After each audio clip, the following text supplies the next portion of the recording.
Hello, everyone. Welcome back to the Anthony Podcast. And today I'm joined by Chad from the Villa Forever Podcast.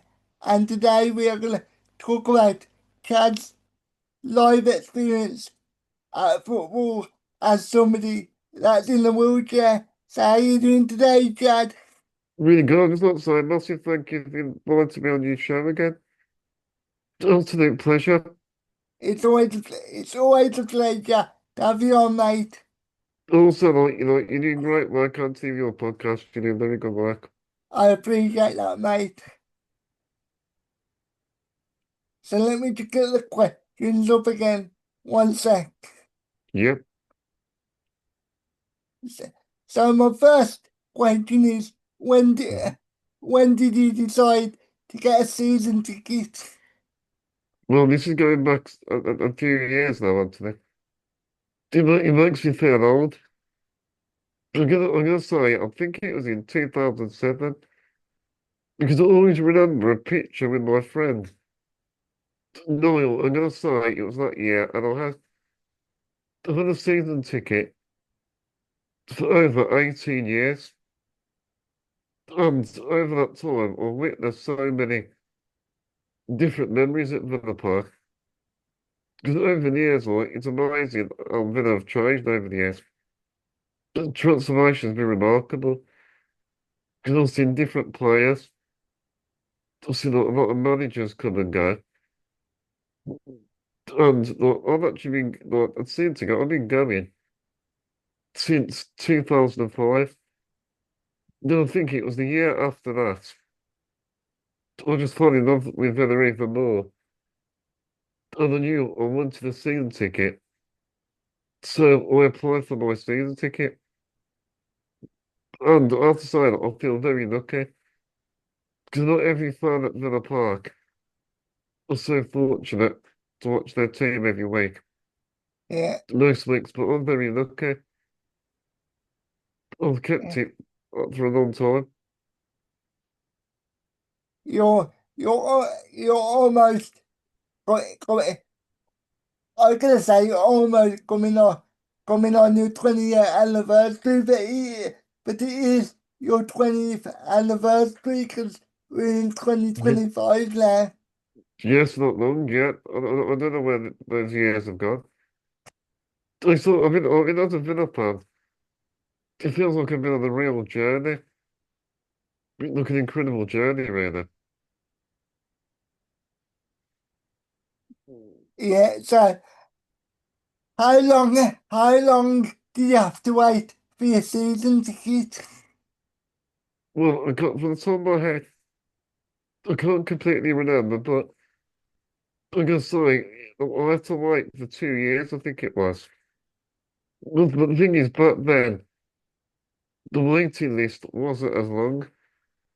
But now, as a Villa fan, the waiting list is much bigger. And Okay, I actually know some Villa fans that they've been on the waiting list for over 10 years and still haven't got a season ticket.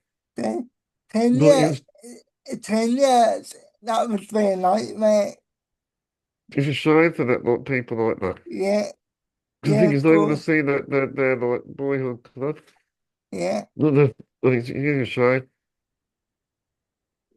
But I absolutely, but also outside as well.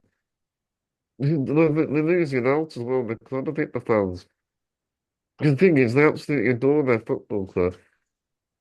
That's what I think, Anthony.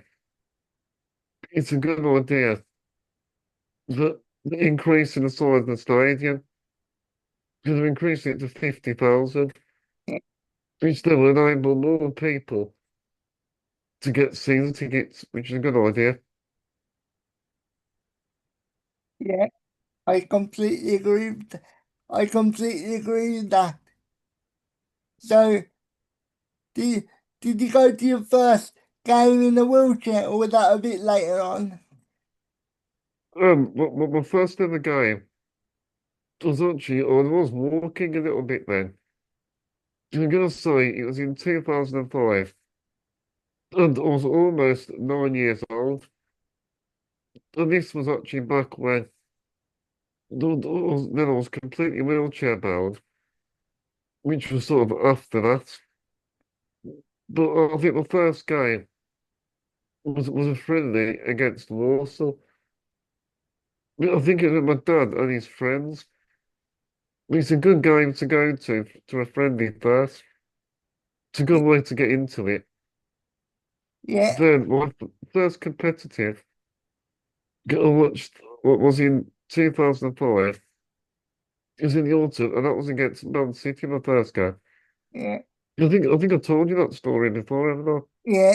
But last, the last time you came on, you mentioned that story, but don't worry, we might have some new viewers, so it doesn't matter. Yeah, and also I could transfer then. So it really shows, really. Look, it was the early stages of the condition. It was less advanced than severe then.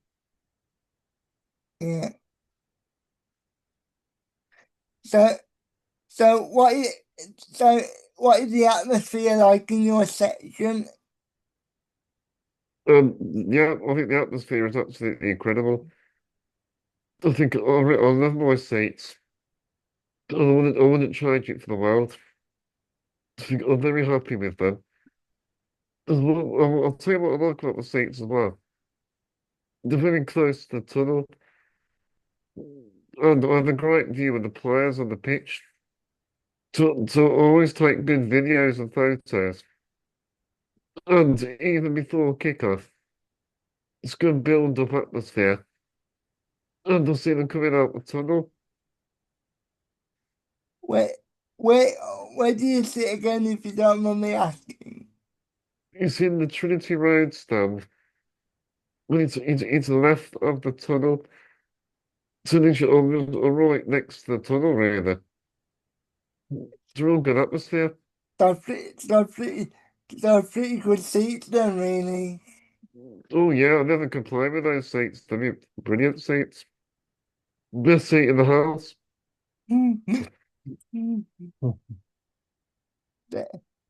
Uh, so on the match day, how long did it take you to get ready to go to the match? Well, match days can be like lengthy routines. But on average, it'll take me a couple of hours to get ready. Because what it is, I think it's due to my personal care. But I always have to allow plenty of time. Because what I don't want to do, I don't want to be rushing. Yeah, yeah. So, yeah, You want, you want, sorry, I don't mean to cut you off, but okay. you want to get there with enough time and enjoy, um, you want to enjoy the build up for the Yeah. game, don't you?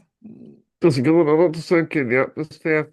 Yeah, Because I do like the build up as well as the game. I do think the build up's part of the experience. Because what it is, I always leave an hour and a half before, or 1 hour and 30 minutes before. Kick up. I think it's because of the traffic. yeah. I believe you've done a vlog talking about how long it takes you to get into the games and Yes, stuff. I did that early this year. So So if no one saw it, I'd recommend that watching that video because it really shows what goes into it. Because what it is, it's also weather dependent. Because if it's in the winter, I have to wear warmer clothing, scarf, gloves, and blankets, yeah, which is important yeah.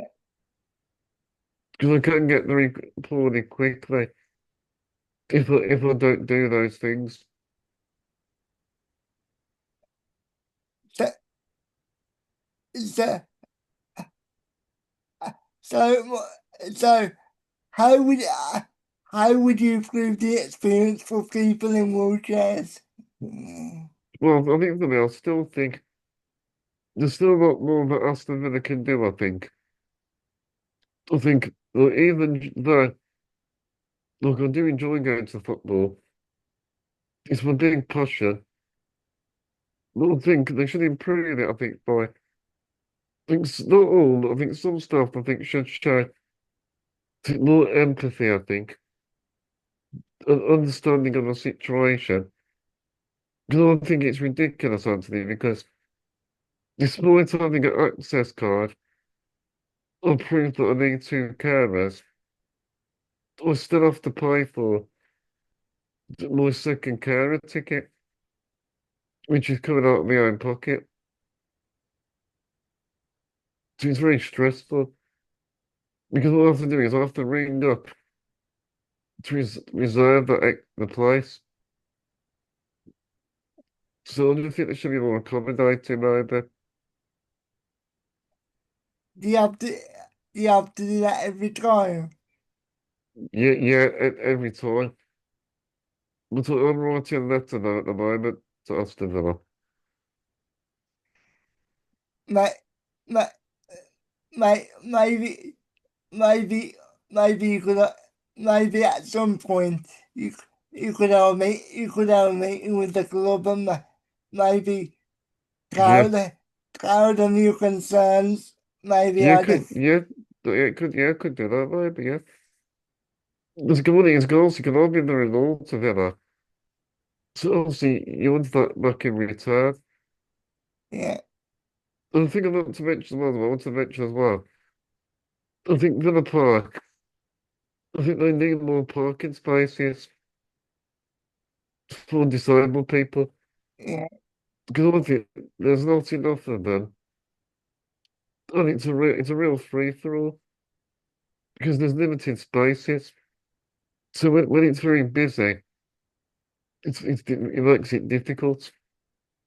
But I think for me, I think enough of it, I think more thought and planning needs to go into it. The one is that well, they need more parking spaces that are closer to the stadium.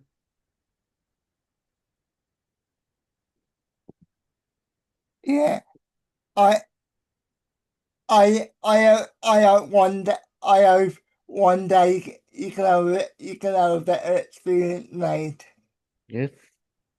But apart from that, though, I do love it apart from it. Yes, I want to give you a bit of time to promote whatever you've got coming up or Yes, coming or being released soon. yes. Oh, yes, so on Thursday, my match preview episodes, they're back again on Thursday evening. So make sure to tune in. I'm doing a preview before the Newcastle game. I'm doing it with my co-host, and I'm doing it with a Newcastle podcaster from the True Faith podcast. So make sure to tune in. That's Thursday at 7 p.m. But if you can, make sure to subscribe to the Villa Forever podcast. You can follow me everywhere. There's no getting away from me. Mm. You can subscribe on YouTube, follow me on all the audio platforms, and all social media as well. It's well worth doing, everyone. So thank you for giving us some of your time. If you like to follow me on the personal level on most platforms, it's Anthony Talk number one. That's Anthony Talk number one on most platforms, but on TikTok, it's just Anthony Talk. And if you would like to follow the show on Spotify, just just the Anthony Podcast. And Yeah, thank you. make sure to subscribe. And also, if you want to follow me as well, I've got to say, at Villa Forever Pod. Yeah, it's right. That's my ex. As I said, it's well worth doing it. Everyone, if you want to subscribe to my YouTube channel as well as the Villa Forever Podcast, please go and do that. Yeah. No, Uh, I've enjoyed the chat. I've enjoyed. I've enjoyed it too, mate. It's always a pleasure to talk to you about your experience and about football. I'm glad to give you a different insight. It's a good idea that you've done something different with this episode. Yeah. So thank you, everyone. Have a good day. Stay safe. Bye bye.